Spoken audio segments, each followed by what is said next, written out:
Pag nakaka-experience kayo ng vibration sa manobela, pag tumatakbo kayo sa highway, isa sa mga pwede nyong gawin dyan is ipacheck ninyo yung gulong.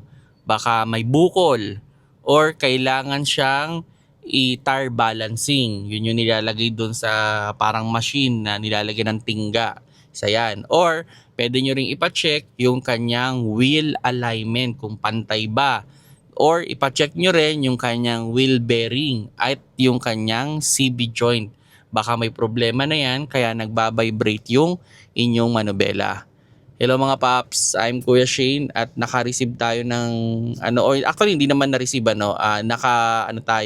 nakapanood tayo ng isang video na ang problema niya is nagbabibrate yung kanyang manobela. Actually dumaan din ako sa ganyang senaryo at ang dami kong ginawa doon sa sasakyan at ang bottom line lang pala, ang problema lang pala ay yung aking gulong ay may bukol.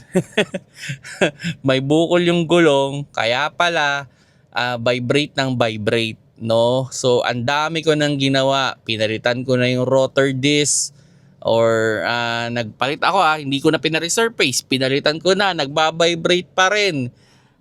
Pina-wheel alignment ko na, nagba-vibrate pa rin. Pina-tire balancing ko na, nagba-vibrate pa rin. Although hindi yun, unfortunately, hindi kasi na-check kung may bukol pala.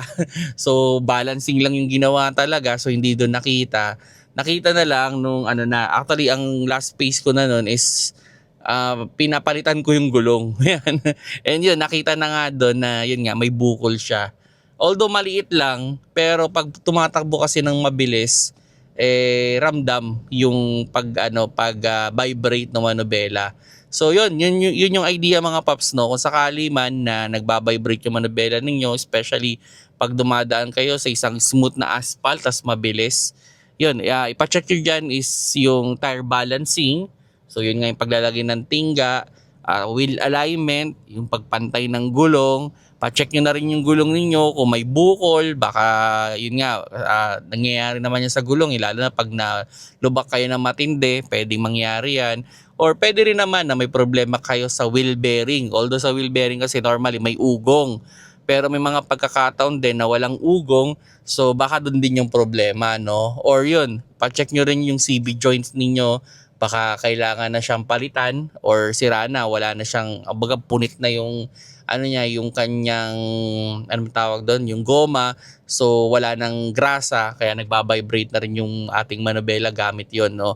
So maraming maraming factor, pero yan yung pinaka-common na mga scenario na pwede nyong gawin kung sakali man na nakaka-experience kayo ng vibration sa manobela.